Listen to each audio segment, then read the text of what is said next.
Critique of Hegel's Philosophy of Right.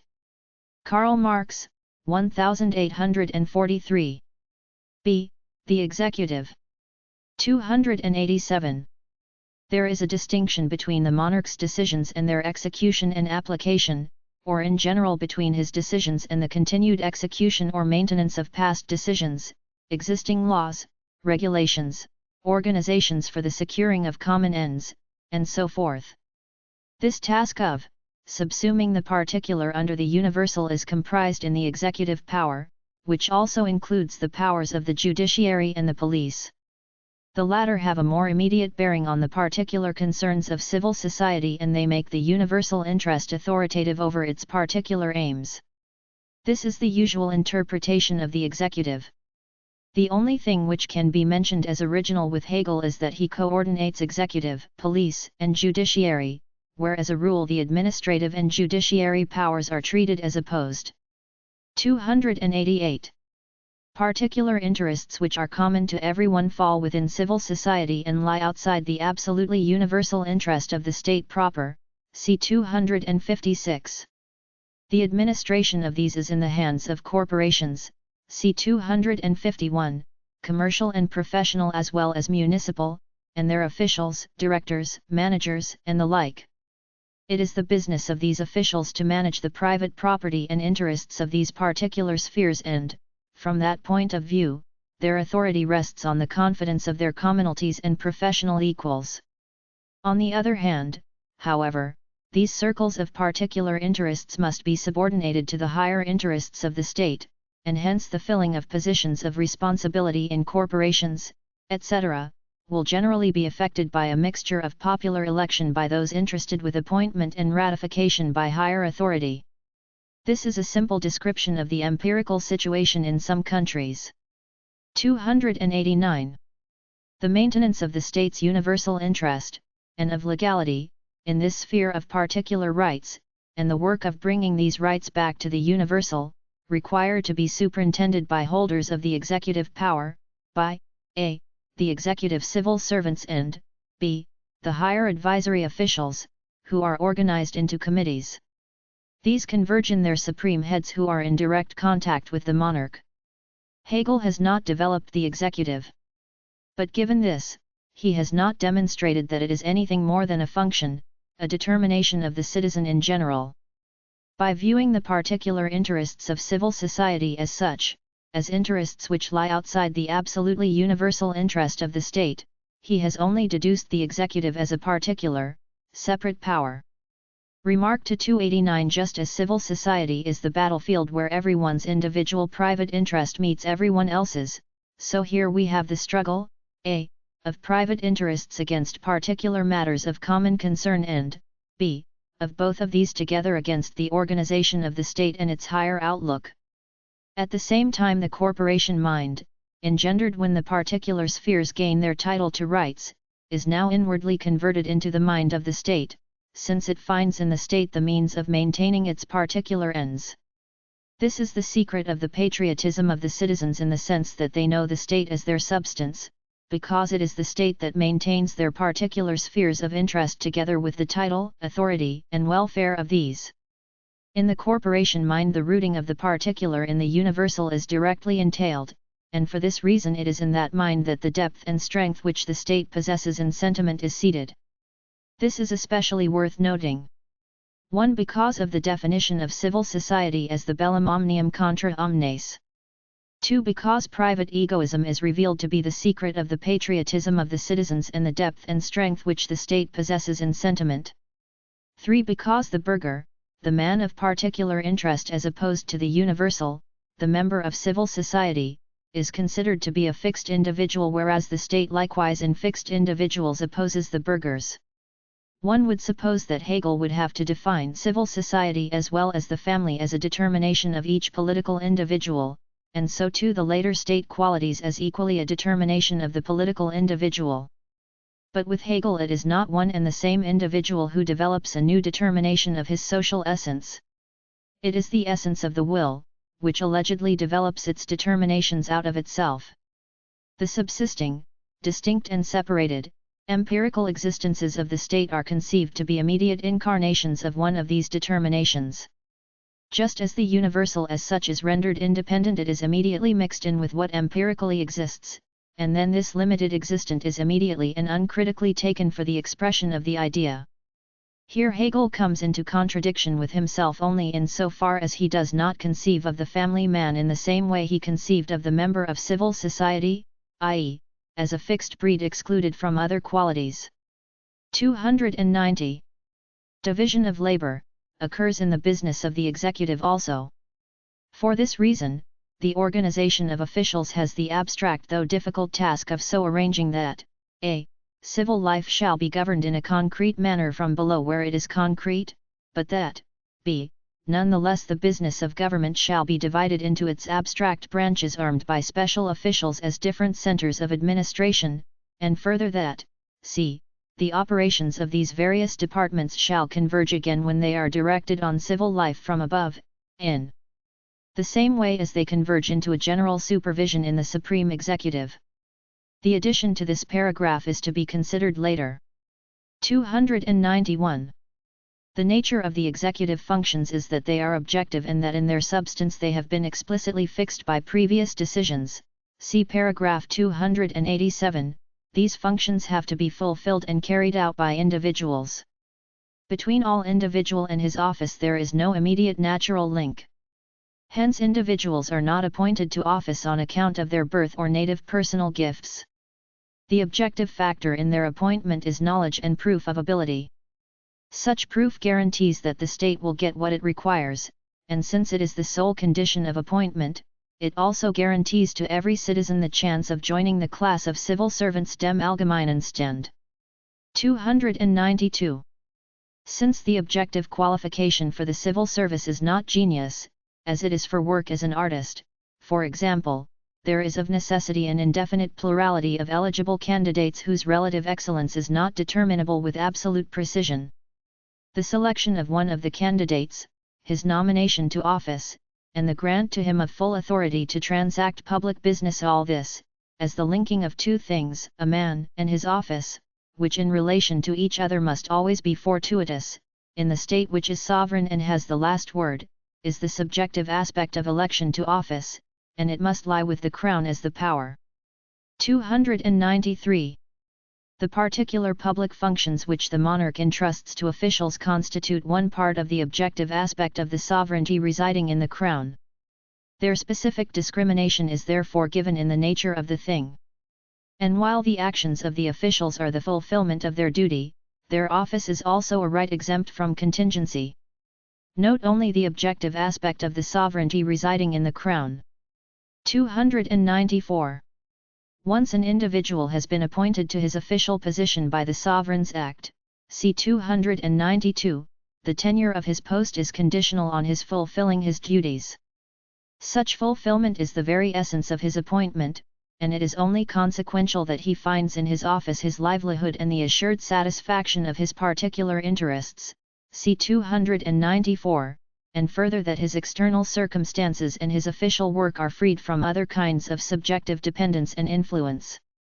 What the service of the state requires, it says in the remark, is that men shall forego the selfish and capricious satisfaction of their subjective ends.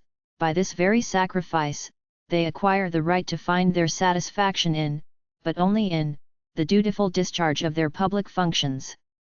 In this fact, so far as public business is concerned, there lies the link between universal and particular interests which constitutes both the concept of the state and its inner stability, see 260. The assured satisfaction of particular needs removes the external compulsion which may tempt a man to seek ways and means of satisfying them at the expense of his official duties. Those who are entrusted with affairs of state find in its universal power the protection they need against another subjective phenomenon, namely the personal passions of the governed, whose primitive interests, etc., suffer injury as the universal interest of the state is made to prevail against them. 295. The security of the state and its subjects against the misuse of power by ministers and their officials lies directly in their hierarchical organization and their answerability, but it lies too in the authority given to societies and corporations, because in itself this is a barrier against the intrusion of subjective caprice into the power entrusted to a civil servant, and it completes from below the state control which does not reach down as far as the conduct of individuals. 296. But the fact that a dispassionate, upright, and polite demeanor becomes customary in civil servants, is, partly a result of direct education in thought and ethical conduct. Such an education is a mental counterpoise to the mechanical and semi-mechanical activity involved in acquiring the so-called sciences of matters connected with administration, in the requisite business training, in the actual work done, etc. 2. The size of the state, however, is an important factor in producing this result, since it diminishes the stress of family and other personal ties, and also makes less potent and so less keen such passions as hatred, revenge, etc. In those who are busy with the important questions arising in a great state, these subjective interests automatically disappear, and the habit is generated of adopting universal interests, points of view, and activities. 297. Civil servants and the members of the executive constitute the greater part of the middle class, the class in which the consciousness of right and the developed intelligence of the mass of the people is found. The sovereign working on the middle class at the top, and corporation rights working on it at the bottom, are the institutions which effectively prevent it from acquiring the isolated position of an aristocracy and using its education and skill as means to an arbitrary tyranny. Addition to 297. The middle class, to which civil servants belong, is politically conscious and the one in which education is most prominent. It is a prime concern of the state that a middle class should be developed, but this can be done only if the state is an organic unity like the one described here, i.e., it can be done only by giving authority to spheres of particular interests, which are relatively independent, and by appointing an army of officials whose personal arbitrariness is broken against such authorized bodies.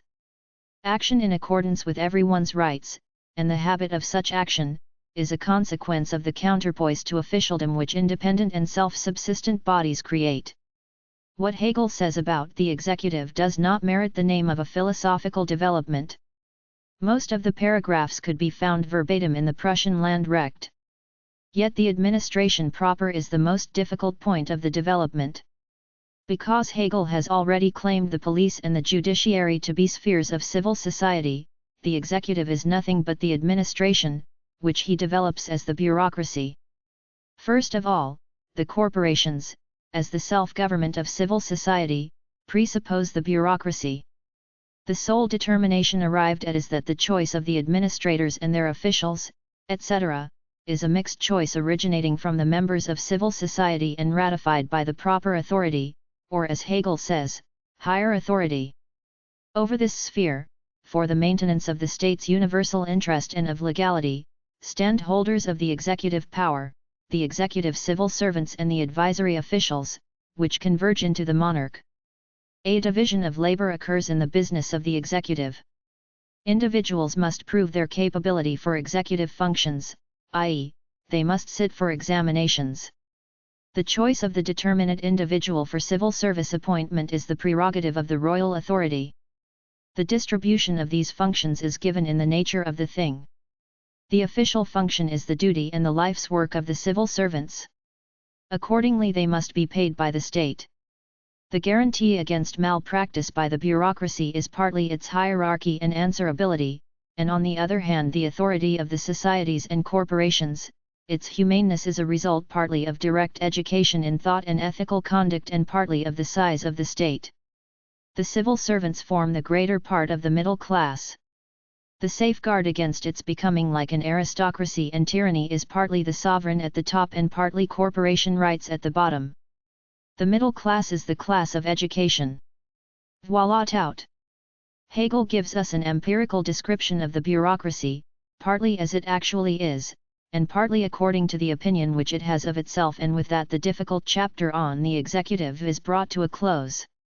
Hegel proceeds from the separation of the state and civil society, the separation of the particular interests and the absolutely universal, and indeed the bureaucracy is founded on this separation. Hegel proceeds from the presupposition of the corporations, and indeed the bureaucracy presupposes the corporations, in any event the corporation mind. Hegel develops no content of the bureaucracy, but merely some general indications of its formal organization, and indeed the bureaucracy is merely the formalism of a content which lies outside the bureaucracy itself. The corporations are the materialism of the bureaucracy, and the bureaucracy is the spiritualism of the corporations. The corporation is the bureaucracy of civil society, and the bureaucracy is the corporation of the state. In actuality, the bureaucracy as civil society of the state is opposed to the state of civil society, the corporations.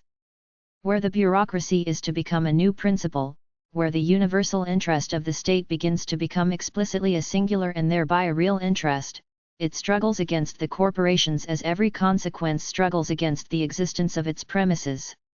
On the other hand, once the real life of the state awakens and civil society frees itself from the corporations out of its inherent rational impulse, the bureaucracy seeks to restore them, for as soon as the state of civil society falls, so too does the civil society of the state. The spiritualism vanishes with its opposite materialism. The consequence struggles for the existence of its premises as soon as a new principle struggles not against the existence of the premises but against the principle of their existence. The same mind that creates the corporation in society creates the bureaucracy in the state. Thus, as soon as the corporation mind is attacked, so too is the mind of the bureaucracy, and whereas the bureaucracy earlier fought the existence of the corporations in order to create room for its own existence, now it seeks vigorously to sustain the existence of the corporations in order to save the corporation mind, which is its own mind. The bureaucracy is the state formalism of civil society. It is the state's consciousness, the state's will, the state's power, as a corporation. The universal interest can behave vis-a-vis the particular only as a particular so long as the particular behaves vis-a-vis the universal as a universal. The bureaucracy must thus defend the imaginary universality of particular interest, i.e., the corporation mind, in order to defend the imaginary particularity of the universal interests, i.e., its own mind. The state must be corporation so long as the corporation wishes to be state. Being the state's consciousness, will, and power as a corporation, the bureaucracy is thus a particular, closed society within the state. The bureaucracy wills the corporation as an imaginary power. To be sure, the individual corporation also has this will for its particular interest in opposition to the bureaucracy, but it wills the bureaucracy against the other corporation, against the other particular interest. The bureaucracy as the completed corporation therefore wins the day over the corporation which is like incomplete bureaucracy. It reduces the corporation to an appearance, or wishes to do so, but wishes this appearance to exist and to believe in its own existence. The corporation is civil society's attempt to become state, but the bureaucracy is the state which has really made itself into civil society. The state formalism, which the bureaucracy is the state as formalism, and Hegel has described it precisely as such a formalism. Because this state formalism constitutes itself as a real power and becomes itself its own material content, it is evident that the bureaucracy is a tissue of practical illusion, or the illusion of the state. The bureaucratic mind is through and through a Jesuitical, theological mind. The bureaucrats are the Jesuits and theologians of the state. The bureaucracy is la Republique pretra. Since the bureaucracy according to its essence is the state as formalism, so too it is according to its end. The real end of the state thus appears to the bureaucracy as an end opposed to the state. The mind of the bureaucracy is the formal mind of the state. It therefore makes the formal mind of the state, or the real mindlessness of the state, a categorical imperative. The bureaucracy asserts itself to be the final end of the state. Because the bureaucracy makes its formal aims its content, it comes into conflict everywhere with the real aims. Hence it is obliged to present what is formal for the content and the content for what is formal. The aims of the state are transformed into aims of bureaus, or the aims of bureaus into the aims of the state. The bureaucracy is a circle from which no one can escape. Its hierarchy is a hierarchy of knowledge. The highest point entrusts the understanding of particulars to the lower echelons, whereas these, on the other hand, credit the highest with an understanding in regard to the universal, and thus they deceive one another. The bureaucracy is the imaginary state alongside the real state, it is the spiritualism of the state. As a result, everything has a double meaning, one real and one bureaucratic, just as knowledge is double, one real and one bureaucratic, and the same with the will. A real thing, however, is treated according to its bureaucratic essence, according to its otherworldly, spiritual essence.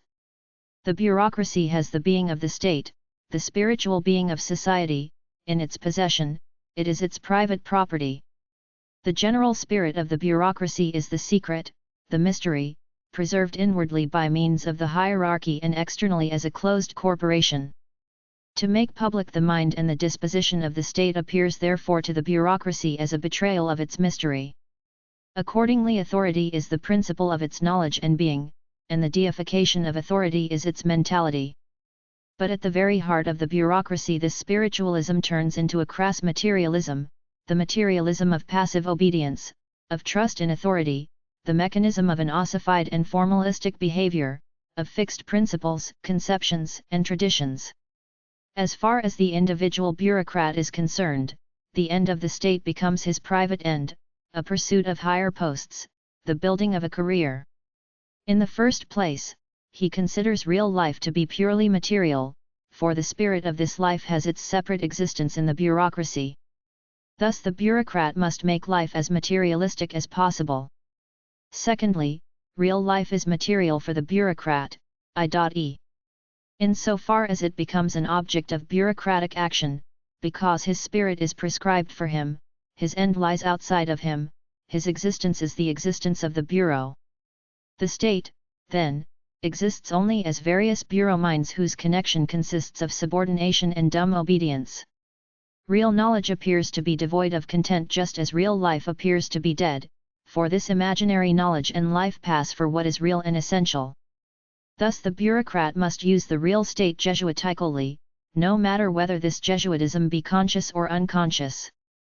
But given that his antithesis is knowledge, it is inevitable that he likewise attain to self-consciousness and, at that moment, deliberate Jesuitism.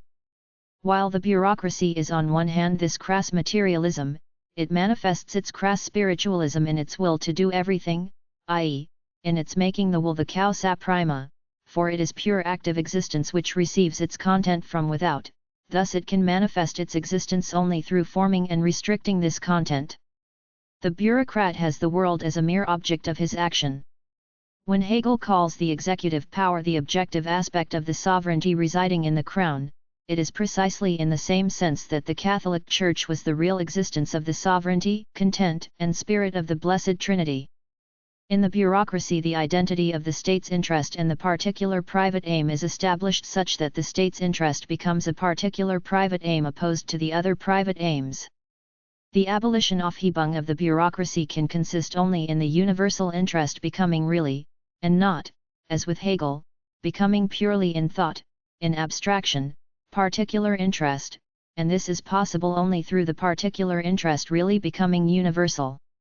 Hegel starts from an unreal opposition and thereby brings it to a merely imaginary identity which, in fact, is itself all the more contradictory. Such an identity is the bureaucracy. Now let's follow his development in its particulars. The sole philosophical statement which Hegel makes concerning the executive is that of the subsuming of the individual and particular under the universal, etc. Hegel is satisfied with that. On one hand, the category of subsumption of the particular, etc. This category must be actualized. Now, he picks any one of the empirical existences of the Prussian or modern state, just as it is, which among other things actualizes this category even though this category does not express its specific nature. Applied mathematics is also a subsuming of the particular, etc. Hegel doesn't inquire whether this is the rational, the adequate mode of subsumption. He holds fast only to the one category and is satisfied with finding a corresponding existence for it. Hegel gives his logic a political body, he does not give the logic of the political body. 287. On the relationship of the corporations and societies to the executive, we are told first of all that it is required that their administration, the nomination of their magistracy, generally be effected by a mixture of popular election by those interested with appointment and ratification by higher authority. The mixed choice of administrators of the societies and corporations would thus be the first relationship between civil society and state or executive, their first identity. 288. This identity, according to Hegel himself, is quite superficial, a mixtum compositum, a mixture. To the degree that this identity is superficial, opposition is sharp. It is the business of these officials, namely the officials of the corporations, societies, etc., to manage the private property and interests of these particular spheres and, from that point of view, their authority rests on the confidence of their commonalties and professional equals. On the other hand, however, these circles of particular interests must be subordinated to the higher interests of the state.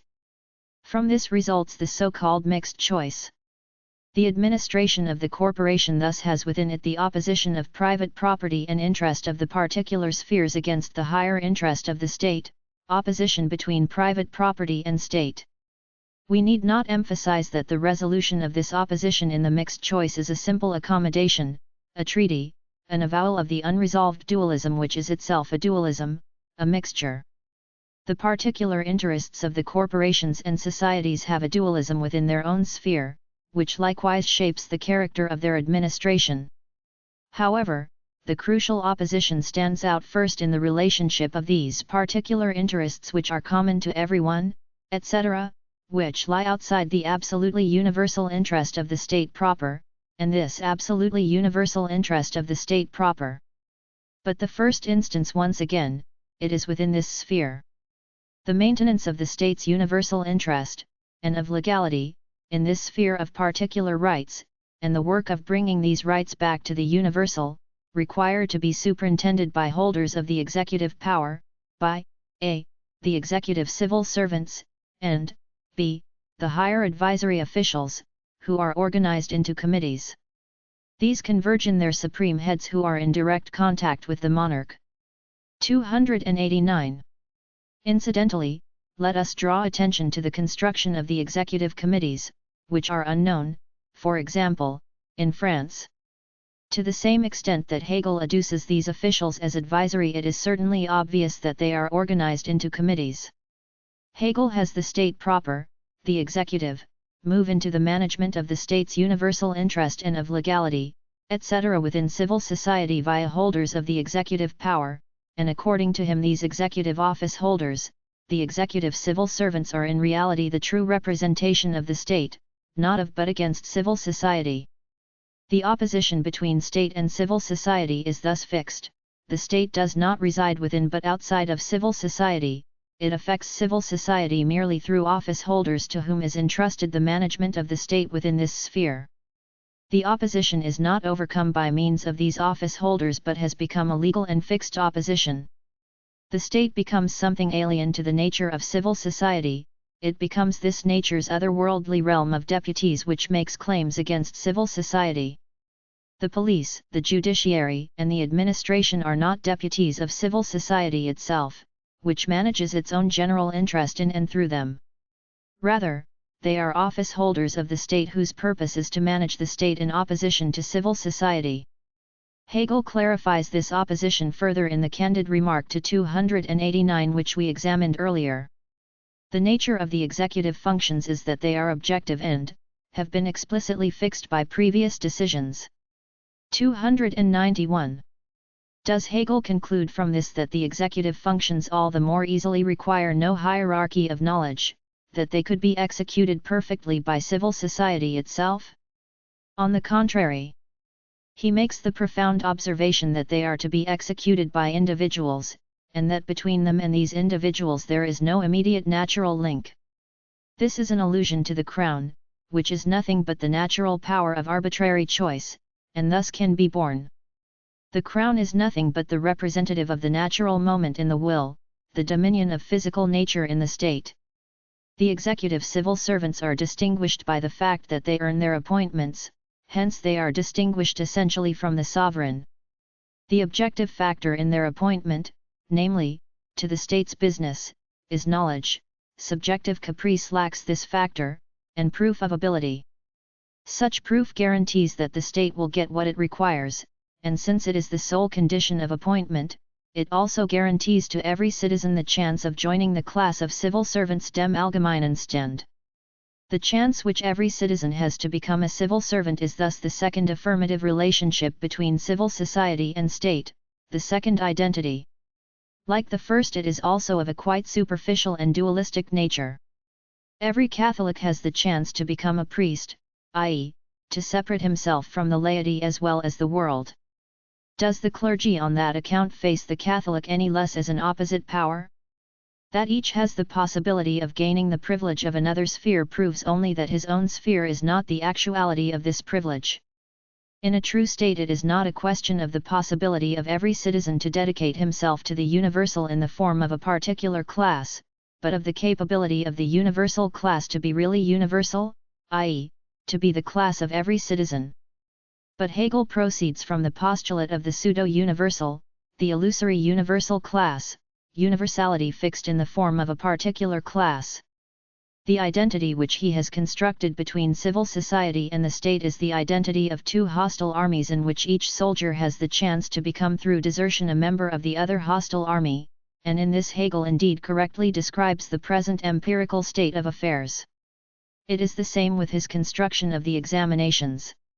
In a rational state, taking an examination belongs more properly to becoming a shoemaker than an executive civil servant, because shoemaking is a skill without which one can be a good citizen of the state, a social man, but the necessary state knowledge is a condition without which a person in the state lives outside the state, is cut off from himself, deprived of air. The examination is nothing other than a Masonic rite, the legal recognition of the privileged knowledge of state citizenship. The link of state office and individual, this objective bond between the knowledge of civil society and the knowledge of the state, in other words the examination, is nothing but the bureaucratic baptism of knowledge, the official recognition of the transubstantiation of profane into holy knowledge. It goes without saying that in the case of every examination the examiner knows all. No one ever heard of the Greek or Roman statesman taking an examination. But then what is a Roman statesman even as against a Prussian official? In addition to the objective bond of the individual with the state office, in addition, that is, to the examination, there is another bond, royal caprice. Since the objective qualification for the civil service is not genius, as it is for work, an artist, for example, there is of necessity an indefinite plurality of eligible candidates whose relative excellence is not determinable with absolute precision. The selection of one of the candidates, his nomination to office, and the grant to him of full authority to transact public business, all this, as the linking of two things, a man and his office, which in relation to each other must always be fortuitous, is the subjective aspect of election to office, and it must lie with the crown as the power in the state which is sovereign and has the last word. 292. The prince is at all times the representative of chance or contingency. Besides the objective moment of the bureaucratic confession of faith, the examination, there belongs in addition the subjective moment of the royal favor, in order that the faith yield fruit. The particular public functions which the monarch entrusts to officials constitute one part of the objective aspect of the sovereignty residing in the crown. The monarch distributes and entrusts the particular state activities as functions to the officials, i.e., he distributes the state among the bureaucrats, entrusts it like the Holy Roman Church entrusts consecrations. Monarchy is a system of emanation, the monarch leases out the functions of the state. Here Hegel distinguishes for the first time the objective aspect from the subjective aspect of the sovereignty residing in the crown. Prior to this he mixed the two together. The sovereignty residing in the crown is taken here in a clearly mystical way, just as theologians find the personal God in nature. Earlier it still meant that the crown is the subjective aspect of the sovereignty residing in the state. 293. In 294 Hegel develops the salary of the civil servants out of the idea. Here the real identity of civil society and the state is established in the salary of the civil servants, or in the fact that civil service also guarantees security in empirical existence. The wage of the civil servant is the highest identity which Hegel constructs out of all this. The transformation of the activities of the state into ministries presupposes the separation of the state from society. When Hegel says in the remark to 294, "What the service of the state requires is that men shall forego the selfish and capricious satisfaction of their subjective ends," this is required in the case of every post of service, and by this very sacrifice they acquire the right to find their satisfaction in, but only in, the dutiful discharge of their public functions. In this fact, so far as public business is concerned, there lies the link between universal and particular interests which constitutes both the concept of the state and its inner stability. This holds good, 1. Of every servant, and 2. It is correct that the salary of the civil servants constitutes the inner stability of the most modern monarchies. In contrast to the member of civil society, only the civil servant's existence is guaranteed. At this point Hegel cannot fail to see that he has constructed the executive as an antithesis to civil society, and indeed as a dominant extreme.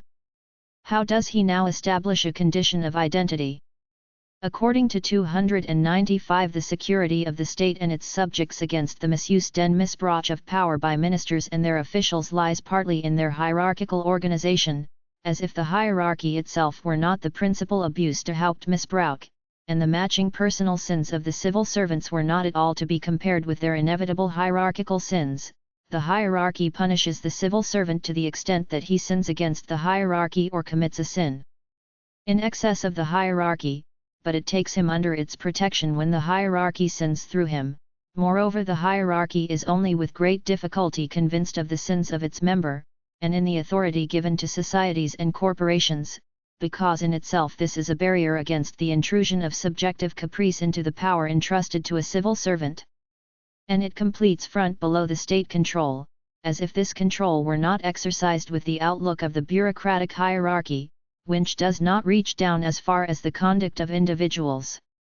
Thus the second guarantee against the caprice of the bureaucracy lies in the privileges of the corporations.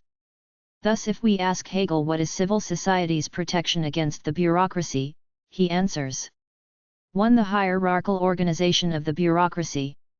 Control. This, that the adversary is himself bound hand and foot, and if he is like a hammer vis-a-vis those below, he is like all anvil in relation to those above. Now, where is the protection against the hierarchy? The lesser evil will surely be abolished through the greater, inasmuch as it vanishes in comparison with it. 2. Conflict, the unresolved conflict between bureaucracy and corporation. Struggle, the possibility of struggle, is the guarantee against being overcome. Later, 297, in addition to this Hegel adds as guarantee the institutions of the sovereign working, at the top, by which is to be understood, once again, the hierarchy. However, Hegel further adduces 2 moments, 296. In the civil servant himself, something which is supposed to humanize him and make dispassionate, upright, and polite demeanor customary, namely, direct education in thought and ethical conduct, which is said to hold the mental counterpoise to the mechanical character of his knowledge and actual work. As if the mechanical character of his bureaucratic knowledge and his actual work did not hold the counterpoise to his education in thought and ethical conduct. And will not his actual mind and his actual work as substance triumph over the accident of his prior endowment? His office is indeed his substantial situation and his bread and butter. Fine, except that Hegel sets direct education in thought and ethical conduct against the mechanism of bureaucratic knowledge and work. The man within the civil servant is supposed to secure the civil servant against himself. What a unity! Mental counterpoise! What a dualistic category! Hegel further adduces the size of the state, which in Russia certainly doesn't guarantee against the caprice of the executive civil servants, and in any case is a circumstance which lies outside the essence of the bureaucracy. Hegel has developed the executive as bureaucratic officialdom staatspedientantum. Here in the sphere of the absolutely universal interest of the state proper we find nothing but unresolved conflict. The civil servant's examination and livelihood constitute the final synthesis. Hegel adduces the impotency of the bureaucracy, its conflict with the corporation, as its final consecration. In 297 an identity is established in so far as civil servants and the members of the executive constitute the greater part of the middle class. Hegel praises this middle class as the pillar of the state so far as honesty and intelligence are concerned, in the addition to this paragraph. It is a prime concern of the state that a middle class should be developed, but this can be done only if the state is an organic unity like the one described here, i.e., it can be done only by giving authority to spheres of particular interests, which are relatively independent, and by appointing an army of officials whose personal arbitrariness is broken against such authorized bodies. To be sure, the people can appear as one class, the middle class, only in such an organic unity, but is something that keeps itself going by means of the counterbalancing of privileges and organic unity. The executive power is the one most difficult to develop. It, much more than the legislature, belongs to the entire people. Later, in the remark to 308, Hegel expresses the proper spirit of the bureaucracy when he characterizes it as business routine and the horizon of a restricted sphere.